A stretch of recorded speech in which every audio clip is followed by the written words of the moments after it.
Sinepju graudiņš, vārds katrai dienai. Izvairies no strīdiem. Šodienas rakstu vieta. Neesi tāds, kurš ātri sastrīdas, jo strīdu ir grūti apturēt, un nekad nevar zināt, kā tas beigsies. Tāpēc pat nesāc iet pa tā ceļu.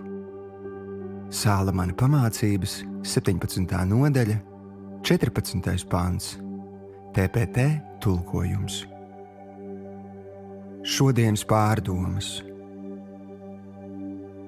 Kāds tēvs uzzinājis, ka dēls precēsies, saka: Dēls, atvainojies man.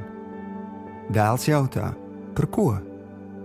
Tēvs saka: nav svarīgi par ko, atvainojies un viss. Dēls neizpratnē, bet tomēr piekrīt: labi, piedod. Tēvs saka: tagad zinu, ka tu esi gatavs laulībai.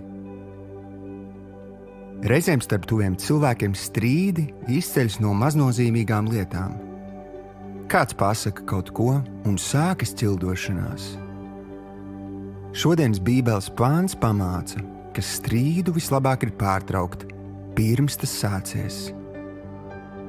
Tātad tas, ka tiec izaicināts uz strīdu, vēl nenozīmē, ka tev tajā ir jāiesaistās. Tev nav arī obligāti jāpierāda sava taisnība. Tu neesi šajā pasaulē iecelts par tiesnesi, bet gan esi aicināts būt par miera nesēju. Ja vēlies kļūt tāds, par kādu Dievs aicina tevi būt, tev jāmācās būt miera nesējam. Apņemies attiecībās meklēt vienojošo. Pieņem Dieva mieru un gudrību tavā sirdī. Ļauj Jēzum vadīt tevi, un tu būsi pārsteigts par žēlastību un atjaunošanu, ko viņš atraisīs gan tevī, gan caur tevi. Šodienas lūkšana. Debesu Tēvs, es apņemos atturēties no strīdiem un paklusēt. Es izvēlos godāt tevi, meklējot mieru attiecībās ar cilvēkiem.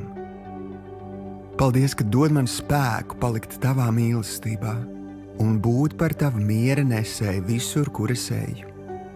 Jēzus vārdā. Āmen.